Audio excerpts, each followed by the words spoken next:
What's up again, everybody? Today is a really awesome day because we will all finally get to find out what is inside this Maximum Carnage Spider-Man team pack. This showed up on my doorstep today, and I want to give a big shout out and thank you to WizKids for providing this for us so that we can take a look at what is inside, and we're going to do a little review with it. So what we're going to do is we're going to answer two questions. The first question is this worth your money? Is this worth $10? Okay, that's question number one. Question number two will be, is this worth buying two of them? Should you buy two? And I say that because there are 2 dice for each card in this, and unless there's a max limit of 2 die per card to play each of these cards, you'll need to pick up 2 of these in order to run max dice for some of these characters. Now the question is that worth it? And that's what we're going to look at today. So I'm not going to sit here and talk about this too much more. Packaging looks nice. I like this team pack setup. Here's what the back looks like. Nothing too crazy out of the ordinary from other team packs. Like I said, I'm not going to do much editing on this video either because I just want to get this out so we can all talk about what we find inside. So let's just jump right into it, shall we?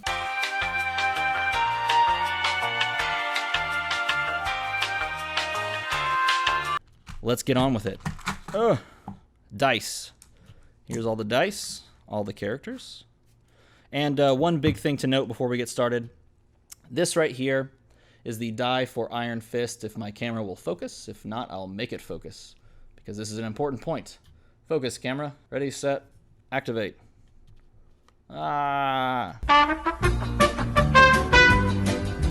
Anyway, back to what we were doing. This die has caused a lot of controversy when this first released because people thought this was a straight reprint of the promo Iron Fist die. This is Iron Fist from this team pack. This is not a reprint, so you unfortunately cannot use this die along with your Iron Fist promo if you are lucky enough to have one of those really expensive cards. All right, now that that's over, let's take a look at the cards that we have in here, shall we?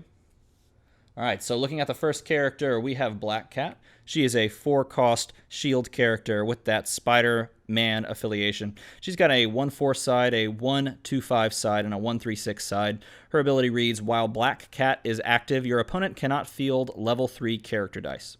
I'm not going to go with each of these characters. I'm not going to go too in-depth as to their synergies, as to how good or bad they are. I'm just going to really sort of focus on, the card ability and if it's good or if it's not good. I kind of like this. I think it's pretty cool. It's got decent stats for a 4-drop. This one doesn't have a huge, big, need to run 4 dice with it. Obviously, it has max of 4. Overall, like the card, I think it does do some nice things in preventing your opponent from fielding the really scary sides of most of these dice. Next up, we've got Black Cat Possessive. This is the same 4-cost, same stat line, obviously. And moving on to the ability, it says, while Black Cat is active, your opponent must choose to reroll dice that show a question energy face during their roll and reroll step. This is very similar of an ability to the promo Riddler that is coming out for the Batman animated series, in that you're forcing your opponent to reroll questions whenever they come up, which is, I think, really cool. It does kind of nerf a little bit of their usefulness. So I actually really like this one, probably more so than the first one that we've looked at. Looking at the final Black Cat, this is 9 lives, and she just straight up has Regenerate, which is an interesting ability when paired with this stat line because it doesn't look like she's going to be KO'd very often, unless you're running her with some sort of like a stat flipping effect, which would be pretty good. If you do that, then the Regenerate does actually pay off pretty well, but she is a great blocker with Regenerate. I think out of the 3, I like either this one or the Possessive. Forcing your opponent to reroll a mask can be, reroll a question mark can be pretty powerful. All right, next up we have Captain America. This is How About a Hand, Son? This is a 4-cost shield character with that Avengers affiliation. It's a 1/2/4, 2/4/5, 2/5/5 stat line, which is a pretty decent stat line for a 4-drop. His ability says, when fielded, sidekick character dice you control gain +2 attack until the end of the turn, which is a familiar ability if you know his iterations from earlier within Dice Masters from AVX and UXM. He was often a sidekick buffer, which is kind of cool to see this return. Looking at his global, he's got a pay 1 generic and 1 shield ability that says field target sidekick from your used pile. So kind of expensive to get a sidekick out, but if you need to get a sidekick out in a hurry, this is one way to do it. Looking at his next ability, this is Squad Leader. This is another 4-cost shield version of him. His says, when fielded, sidekick character dice you control gain deadly. Ooh, that's interesting, because all of a sudden now you can field him and then attack with a bunch of sidekicks and actually use the global this time to pull some more sidekicks out of your used pile. And then anything that they block or anything that they attack, deal damage to, you're going to KO with that deadly keyword, which is really, really cool. I like this one, definitely like this one a lot. His final ability is, when fielded, if you control 2 or more sidekick character dice, KO target villain character die. So after those first 2 bombshells, this one's kind of a little bit of a dud. Being able to KO a target villain character die is good, but not nearly as good as those other 2, so I would definitely prefer those other 2 over this one. Next up, we've got Carnage, No Pain, No Rain. He's a 5-cost Bolt character with that villain affiliation, so automatically he's already fitting on some nice Bolt villain teams. He's got an 044, 155, 166 stat line, which is a really good stat line, especially with that fielding cost being just a 2 total fielding cost. That's pretty good. His ability says, when Carnage attacks, he may use the when attacks abilities of target character die. And notice it doesn't actually say target like opposing character die or target friendly character die. It can be anything. So if your opponent has a nice when attacks ability, then you can grab that just the same. This is really good. I think this goes onto a villain team very easily. Certainly something to build around. His next iteration is also 5-cost. He's got this is the Red Slayer version, and his version says, when he is KO'd, you may use the when KO'd ability of target character die. So this one copies KO'd abilities. I actually prefer the when attacks ability over this one. I think there's more utility, more value in the when attacks abilities versus the when KO'd abilities. And finally, we've got another 5-cost version, Carnage, Unfinished Business. This one says, while Carnage is active, your opponent must pay 2 more to use each global ability during your turn. Oh, this is an interesting card. It's sort of like the Oracle from World's Finest, but it's better on your turn and doesn't work on your opponent's turn. So take it for what it is. But that's pretty cool still, that ability is now in the game. So really, really expensive. I think this is great on a team that's really looking to push face, do some aggro damage, and avoid your characters keep your characters from being distracted back with any sort of global abilities. I think that fits perfectly on a team like that. This works great. So that's really, really cool.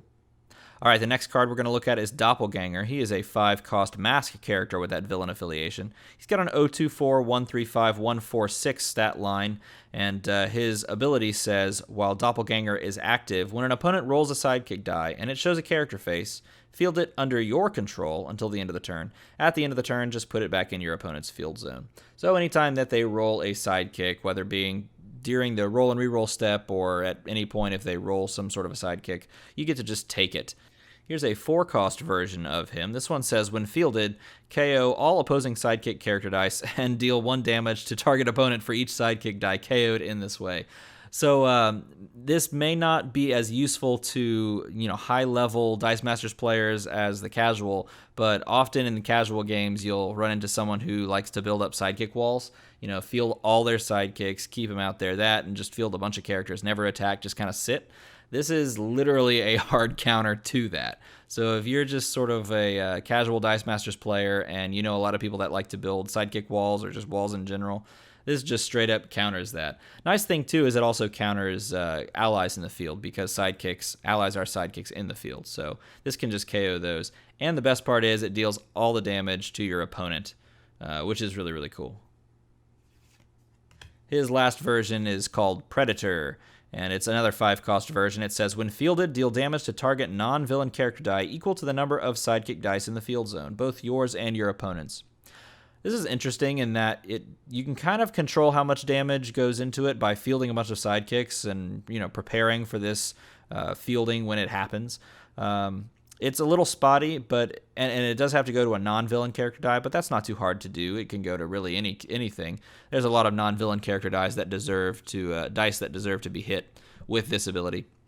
And it's going to do some amount of damage because it does count both yours and your opponent's, and the odds of one of you having a sidekick is pretty high.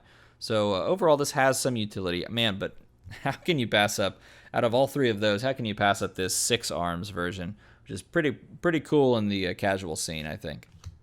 Next we have Iron Fist, and this is Iron Fist Sensei. He's a 3-cost Fist character with that nice little spider affiliation. He's got an 023, 124, and a 235 side. 235 is a little expensive to field. The 5 defense is pretty good, and if we can buff his attack, which it looks like this ability is doing, he might become a little bit more viable as a die on his stats alone. When Iron Fist attacks, he gets +1 attack for each fist in your reserve pool, not counting question marks. That's pretty cool in that you can kind of set his attack to whatever you want. How do we break this card? So 2 fists makes him a 4/3, 4/4, and a 5/5. That's pretty good for a 3-cost. Let's go a little further. 3 fists makes him a 5/5, a 5/3, a 5/4, and a 6/5. That's pretty broken for a 3-cost. So put him on a fist team, store up a bunch of fists, maybe even throw on a fist global that lets you buff even more, and these can be pretty dangerous. Definitely worth running 4 of these because of that low cost. Iron Fist, Let the Silence Speak, also a 3-cost. This one says, when Iron Fist is attacking after blockers are assigned, you may pay a fist. If you do, deal damage equal to Iron Fist attack to target non-blocking character die. Nice thing about this, it looks like, is that you can sort of use this to ping out something that your opponent is trying to keep alive, trying to keep away. As of right now, though, you're only dealing 2, 2, or 3, so you need to buff this in some way in order to get value out of it. If you're trying to kill, ramp or anything that's just kind of hiding back there. So this has some possibilities, but you'd have to do some stuff to kind of tinker with it. Last one up, we have Rolling Thunder Cannon Punch, the best subtitle ever. And it says, while Iron Fist is active, once during your turn, you may pay X Fist Energy to deal X damage to target opposing character die. So it's kind of a high-cost variant of really anything that just deals damage or KOs a die. You got to pay a lot, probably, depending on what you want to KO. If you're wanting to KO something that has 3 defense side, then you're kind of paying a lot in order to in order to KO that character. There are cheaper ways to KO in this game, so maybe I'd stay away from this one, I think, unless you really need to fit something onto a fist team that also acts sort of as removal. Other than that, though, not too big on this one. Too bad, because it has an insanely cool subtitle there. Next up, we have Shriek. Shriek is a 3-cost Bolt character with that villain affiliation. She's got an 022, 123, 133 side, which is a little low for a 3-drop. She says, when fielded, choose an opposing character to card, replacing all previous choices. While she is active, ignore that card's text. Welcome to the reason you should buy this pack. This is it, right? So if you didn't get Rare Dwarf Wizard from the second D&D set, and you don't want to drop the money, pay $10, get all these other cards, and then put Shriek on every team you've ever run. Especially because she's a villain option. She's a Bolt, which is great synergy. Again, put her on a Bolt villain team. Use her to wipe card text. Really, really good. All around. Really, really good. Great card. 100%. Here's a 4-cost version of her. She says, when fielded, ignore all text on opposing character cards, including global abilities. Yeah, okay, so now we understand why this is worth buying. That is insane. That's great. Now, this is only a when fielded effect. This is not while she's active after that. So this is the turn that you play her. Buy up her maybe a couple of times. Keep her rotating. Keep her getting fielded. Keep wiping their card text. And then you're setting yourself up to push whenever you really need to or really want to. Very, very good. And then she has a 3-cost version. She says, when Shriek attacks, players may not activate global abilities. So if you're trying to push with some sort of a guy team, you're trying to do a lot of damage, and you're worried about your opponent distracting back your dice, then just put Shriek on your team. Problem solved. All right, now let's take a look at Spider-Man. Spider-Man is a 4-cost fist character. Obviously, with the Spider-Man affiliation, that would be ridiculous if he didn't have the Spider-Man affiliation. He's got a 033, 144, 155 side, and his ability says, when fielded, target opposing character die cannot block. This is a nice little utility card. He's cheap relative to his stat line. He's got a nice little ability that just kind of nerfs something from blocking.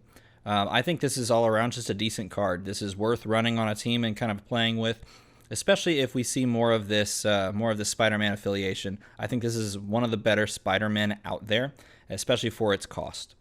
Here's the 4-cost Staying True version. This has got the same whole stat line. Everything's the same, except this ability says, when fielded, prevent all damage dealt to this die until the end of the turn. So you field him, you attack with him. Your opponent either lets him through and takes 3, 4, or 5, or just blocks with something, and he's never going to get KO'd that turn he is fielded. So all around, yeah, this is a pretty good die as well. Pretty good card as well. And then we have a monster behemoth of text here. This one says, while Spider-Man is attacking, your opponent must declare at least one blocker for each of your attacking sidekick character dice before assigning blockers to your non-sidekick character dice. When Spider-Man attacks, prevent all damage dealt to your sidekick character dice this turn until the end of the turn. So when Spider-Man attacks, your opponent has to first declare blockers for each of your sidekicks that are attacking, and again, that includes allies if you've got allies, and then they can actually block all of your other dice. Plus, your sidekicks don't actually take damage from those who block them. So this is a pretty cool kind of mess with your opponent card in that they can't exactly declare blockers in the way that they want to. So they have to kind of build a board first and then hope to declare blockers in some way that doesn't kill them. Pretty cool. All right, finally we are down to the last card, the last character. This is Venom, the Corruptor version. He is a 4-cost mask character, and he's got the villain affiliation, of course. He's got an 033144155 stat line, which is eerily reminiscent to his nice little buddy over here, as they have the exact same stat line. This one says, when fielded, take control of target level 1 character die, return it to its owner's field zone at level 1 at the end of the turn. So you can snatch something up that's level 1, something hopefully that has high value in attacking or blocking, or just has some cool ability. Use it for a turn and then give it back. Pretty cool. Next we have this 4-cost Venom that says My Other, and this has a when fielded ability. It says when fielded, if your opponent's life total is greater than yours, deal 2 damage to your opponent. This ability is cute in that it makes you play a nice little mini game where you try to keep your life total just barely under your opponent's, so you can keep kind of pinging back and forth, getting the value off of this card and also keeping them close enough that you're not dying immediately. Overall, this is probably not going to get run very much, but it's still pretty funny to kind of imagine that little mini game going on. Finally, we have the very last card in the set. It says, when fielded, take control of target villain character die until the end of the turn. Return it to its owner's field zone at the same level at the end of the turn. This is probably has the most value out of all of these, simply because a lot of the villains that you're looking to snatch are control pieces, and a lot of the villains that are on these teams, on villain teams, have control elements to them. So snatching one away and then attacking or doing your thing while it's gone is actually pretty powerful. So taking a look one more time through this set, here are some cards that jump out to me as being worth picking this set up for. Let's answer question 1 right now. Should you buy this set for $10? I think this is a great deal, and I think there are enough cards in this that warrant paying $10 for. So I say 100% yes. I highly recommend picking this up once it comes out. So here are the cards that I like. I like this Captain America Squad Leader in that it gives your sidekicks deadly. I think that's a really cool ability. I like 2 of these Carnages, actually. I like the Unfinished Business Carnage that makes your opponent pay 2 energy more for each global that they're using. Really basically just nukes their ability to distract back your attackers. I like this Carnage, the No Pain, No Rain. When he attacks, you get to use the When Attacks ability of a target character die. I think this is worth building around and checking to see if it's worth it. At the 5 cost, it's a little pricey, but has a great stat line. Really, really low fielding cost overall, and has some really value-oriented When Attacks copying abilities. I really like this Doppelganger. I think the ability to just wipe your opponent's wall is extremely powerful. And, you know, in super high competitive matches, you're not going to have these walls. But if you're just, you know, Joe Schmo playing at the game closet, you know, with your friends or whatever, and you have a lot of these interactions where your opponent builds up a wall or you build up a wall or anything like that, this card is definitely worth running. Obviously, let's talk about all of the shrieks for a moment. These are insane. So players may not activate globals when she attacks. Nice. obviously goes on a nice little aggro villain team. When fielded, ignore all text on opposing character cards. Yeah, that's just as good on an aggro team, or you just keep cycling it. This is only until the end of the turn, so there is a little bit of a nerf there. And then obviously the copy of Dwarf Wizard from the D&D set. So when fielded, choose an opposing character card, replacing all previous choices. When she's acted, that card's text is wiped, including globals. So really powerful card here as well. Those are the cards that immediately jump out to me, and that's not to say that these cards that I just didn't highlight just now are bad by any means. I think all of them have merit to some extent. There's no card that jumps out to me and goes, well, that is never going to see play. They're all fairly low cost. I mean, 5 is your highest cost in this set, which I think is extremely smart by WizKids, because the last team pack that they released had a ton of high drop characters. And a lot of people, I think, had some mixed feelings about the high drop characters in that set, just because you're not going to buy a ton of them, right? So answer to question 1 I've already mentioned is a wholehearted yes. I would pick this set up. It's totally worth paying for it. Now, second question number 2, should you buy 2 of these? Okay, looking at the cards, looking at the purchase costs being anywhere between 3 and 5. All of them obviously are max 4 dice. I would say, yes, this is worth picking up 2, because some of these cards you really, really do want to run more than 2 dice for. And some of these cards totally can be, you can buy more than 1 die for some of these cards. These 4-cost variants, I mean, even 3-cost Iron Fists, the ones that can get buffed, based on the number of, fist character or fist energy in your reserve pool. These are worth running multiples of. At that 3-cost price point, it's worth having 3 on your team, 3 dice to purchase, or even 4 dice to purchase. It's worth running 4 Shrieks. Pay $20, get 2 of these, run 4 Shrieks of any of these cards. I mean, even the 4-cost Shriek, that's not bad. So all in all, yes, you should buy this set, 100%. Yes, I think you should buy 2 of these. Let me know in the comments below which of these cards jump out to you. Again, really big thank you and a big shout out to WizKids for allowing us to see these cards before they come out, so that we know if we want to invest. I give it 100%. You should go pick this up when it comes out. I think I'm going to pick up another one, make 2, have fun with this stuff. Let me know in the comments below what you guys think about these cards. Tell me which ones you really like. I really liked reading some of the comments in some of these most recent videos that I've uploaded. A lot of people talking about a lot of cool things. So as always, thank you guys for watching, and I'll see you again next time.